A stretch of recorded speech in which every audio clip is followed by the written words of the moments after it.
আমি তো এদিকে লইয়া টাঙ্গা দিয়ে রক্ত কে ওর হ্যাঁ হুয়া ওর তাড়াতাড়ি আবার ব্যাগে দিছি দিয়া দাঁড়াইছি এর ভিতরে আমি বড় হয়ে গেছি। আমি প্রথম সোজা যাইতেছিলাম, যাইতে সময় এই জায়গায় আসার পর আমি গাড়িটা দেখেই আমি আস্তে করে ডাইনে লইছি। ডাইনে দেখি পুরো মাথার মতন আর কি মগজ ছিটা ছিটা, তো দেখি আবার আমি পিছাইছি আর দেখি একটা মহিলা, পরে দেই পড়া, পরে দেই আরো কাদা ময়লা ময়লা, তো রক্ত দেখে পরে আমি মাঝখানে দাঁড়াইছি জানি অন্য কোনো গাড়ি না যেতে পারে, কিন্তু এর আগে অনেক গাড়ি গেছে ওনার শৈলের উপরে দিয়া, কিন্তু কেউ দেখে নাই প্লাস কেউ দাঁড়ায় নাই।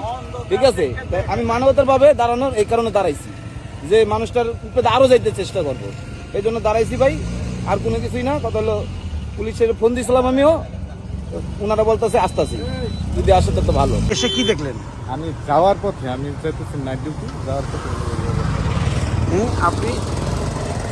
আমার হলো নাইট ডিউটি রেকার, আমি রেকার অপারেটর, নাইট ডিউটি আমি টঙ্গি যাবো, যাওয়ার পথে মহিলাটা এই অবস্থা করে আছে।